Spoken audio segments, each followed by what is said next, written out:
Hello, and welcome to the Gaming Twins podcast. Today we're going to be discussing E3, which is coming up real quick here.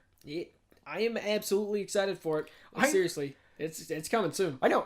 Honestly, E3 has always been known for its big. It's the big announcements of the year. It's the Super Bowl for gaming. It is the Super Bowl for gaming. I like that. Yeah. All the major players are coming. They're going to be bringing what they have to show off. Yeah. Apparently, there's a good number of companies who might not be showing up this year. I was going to say, okay, so maybe we should...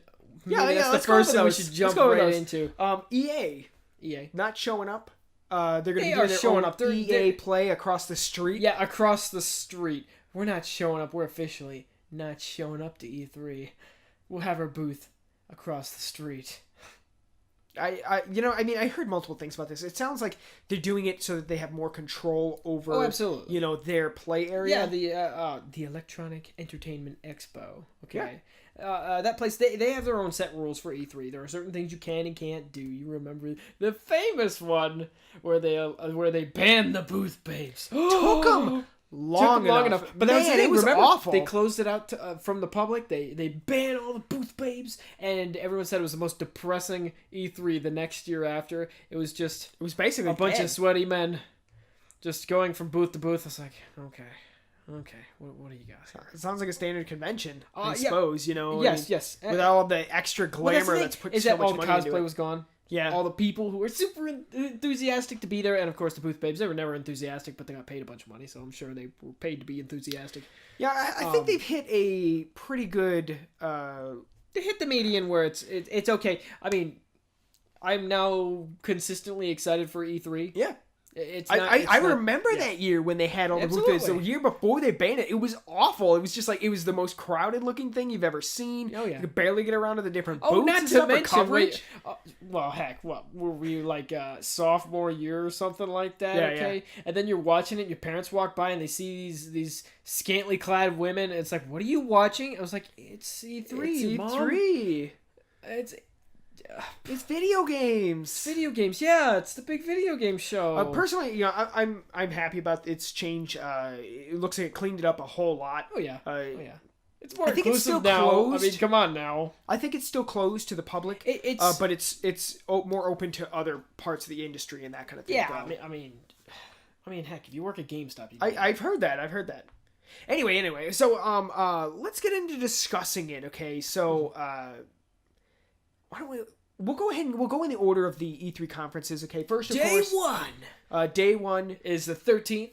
And we're Sunday the 12th. My mistake. And E3 is its own thing, but we always consider the press conferences as part of it. Oh, absolutely. They're not technical part of it. That's how you start E3 with a bang. Exactly.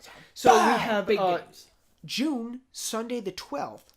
Okay, we have EA and Bethesda. Let's go ahead and start with EA. I mean, that's are we expecting one way to start the show. Are we expecting any fun stuff here? Mass Effect Andromeda. Mass Effect Andromeda? Drops mic. Drop the mic. That's all you need. Do you think they're going to exit the show with that? I hope they don't save it to the end. If they save it to the end, they can only show a giant hype trailer for it, And I would love to see more of the game, see what the game is. That being said, I mean, I don't care if I see anything. I'm going to be happy. Yeah.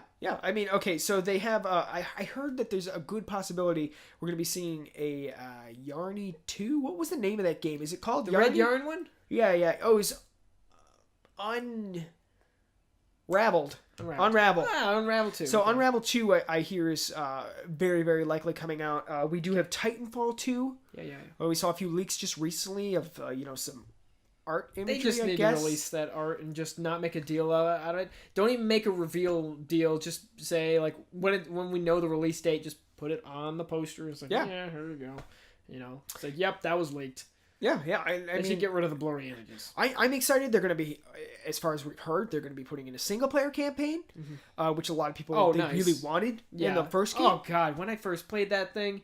I jumped on the bandwagon late for playing the campaign. Yep. And basically everyone was already done. Yep. I was way leveled up in the multiplayer and everyone's playing with the different Titans. I was like, I want to try those other Titans. Oh, you can't. And then half the time, get a campaign lobby. I forgot which one it was. I think it's the second playthrough. The second playthrough was the hard one because it's like who wanted to play through again. Yes, exactly. Yeah.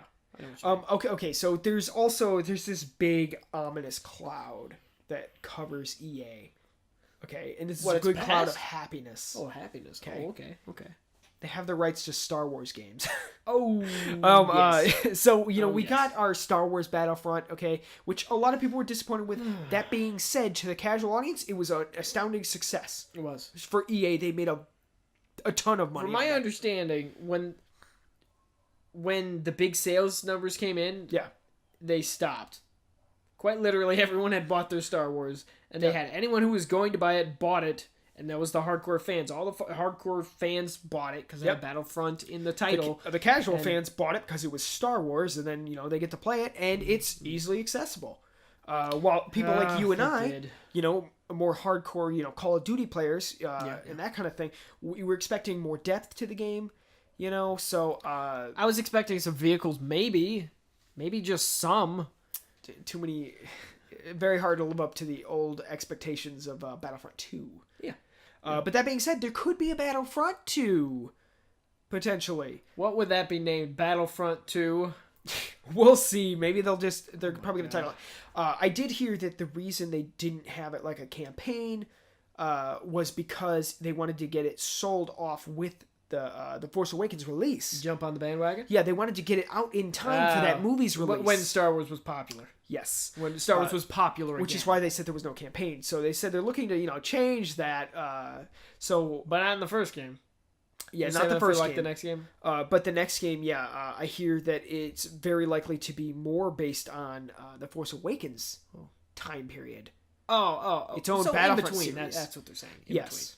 Between. Well, obviously, with hyping off of Rogue One coming out, that's going to be a focus. Well, we know that'll probably be DLC Pack 4 for Battlefront. Battlefront 2. As far as I'm betting anything, the absolute start of Battlefront 2 for its campaign is going to be in Rogue One because it's technically before everything in the... And then they're going to jump right into Star Wars The Force Awakens? No, the whole thing is Star Wars The Force Awakens, the next Battlefront.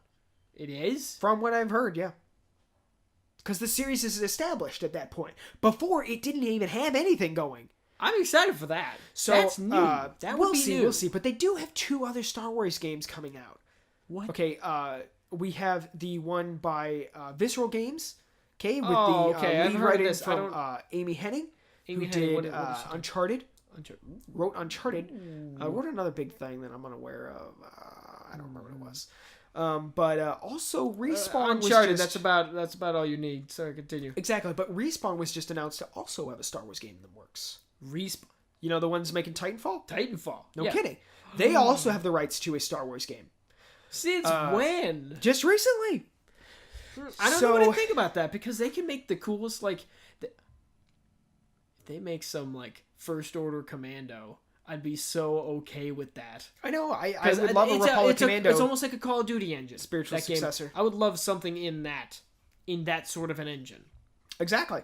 Of course, we have BioWare, which we said we're doing Mass Effect Andromeda. They also have an unannounced series they're working on. Yeah. So we'll see what that is. They said it's not Mass Effect. It's not Dragon Age. That's the Old Republic. We need. Keep dreaming. I'm not sure they have...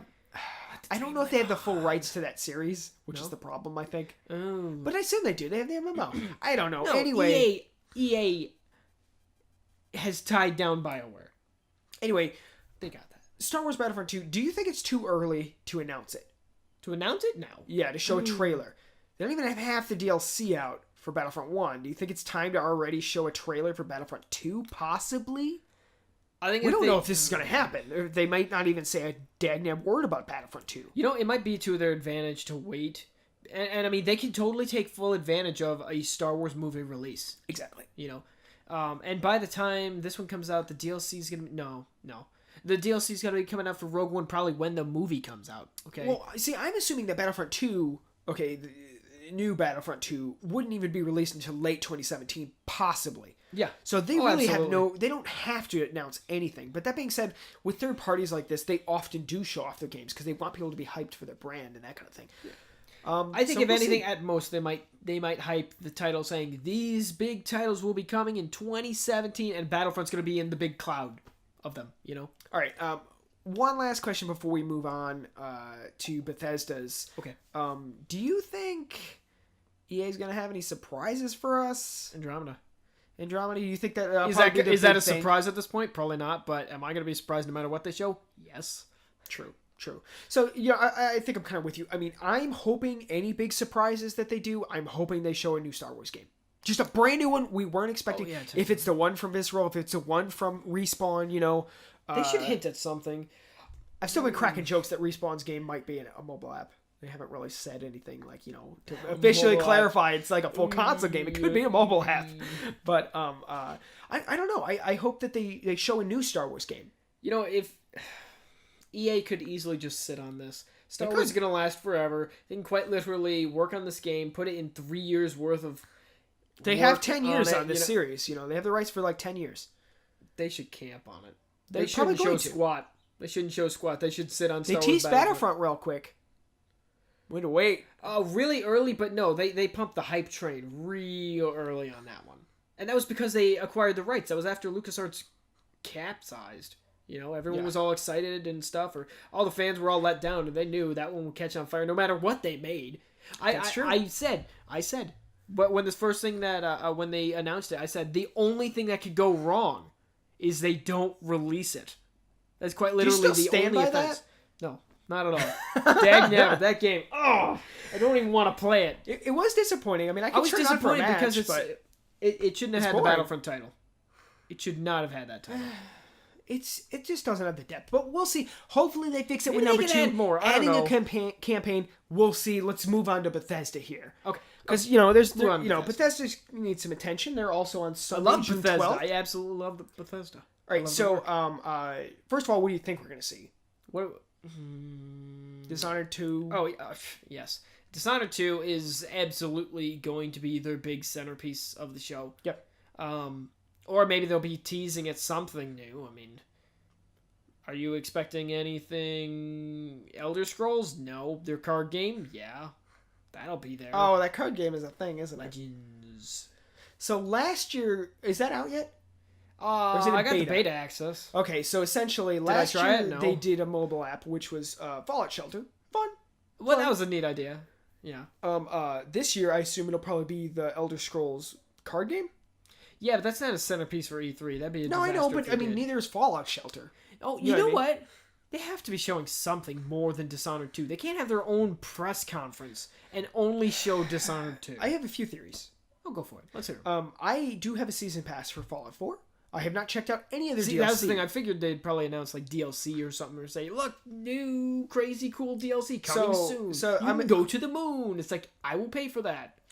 I'm assuming that we're going to get some Fallout DLC. Wait a minute. Aren't they planning on making way more? No, because you bought the season pass thing? Yes, but that's all the details we have. There are no other details for that. How many packs have come out? 3-ish. 3. They want to make more? Yeah, which is why they raised the price. Dang. So Bethesda's gonna be working on that clearly. So they're probably gonna announce some new DLC for after Far Harbor has just been released. How well has that been received? That's pretty good. Okay, but I hear it's running badly. Like frame rate issues on multiple consoles. I heard PS4 is having issues with the frame rate and that kind of thing. Okay. My other guess, okay, we know Dishonored 2, okay, they discussed that a lot last year. Doom DLC? Yeah, they're gonna have map packs. They have a multiplayer map pack. I think there's a really good chance they're going to be discussing some kind of... It sounds like a super expensive show for just DLC, paying $15 for DLC. Are we completely ruling out game. Elder Scrolls? I mean, I know we're all dreaming for an Elder Scrolls I would hope 6. they hint at something. Yeah. That isn't the goddamn MMO. I'm assuming... Rumored name, Redguard. Redguard? Yeah. Because they're notorious for patenting their names way early and releasing it exactly what they patented. They patented Redguard, so we're like, okay, it's Redguard, cool. All right, I'd be fine with that. Yeah. More than likely, we're going to get an MMO expansion pack, right? No one wants to hear that. No, I'm just telling you. I'm giving realistic expectations. You thought they can get away with it. They tried. You're jumping too hard. You're asking too much. Skyrim backward compatible? No! Stop asking too much. That's not too much.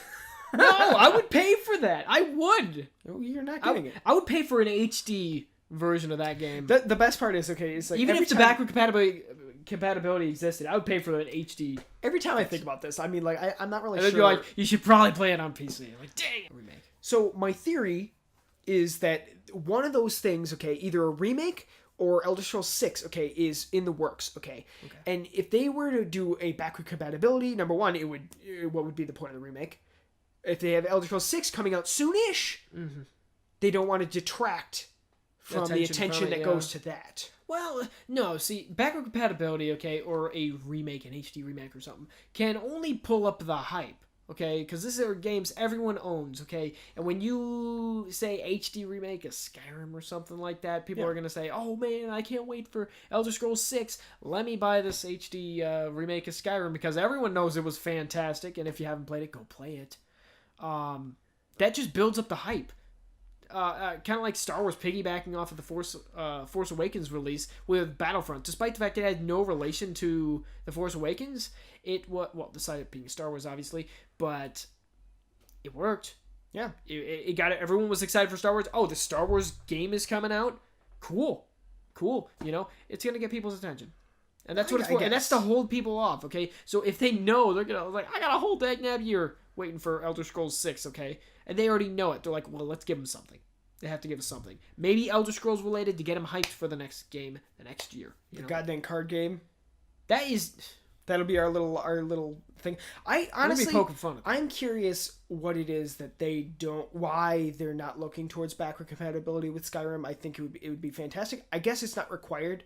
I guess it is one of the highest requested games for backward compatibility. One thing we always have to remember about backward compatibility, it's Xbox exclusive. That's true. So that's just something to think of. Is like companies are like, well, yeah, they got to get around to it. They got to think about the entire ecosystem, and when you have to focus on a single one, it's if like, I know anything, Bethesda is a very busy company. Yeah, very busy. Anyway, they made an MMO in the time they should have been making the next game. Let's hope they're still working on the next game. They're still working on the next game. They better be.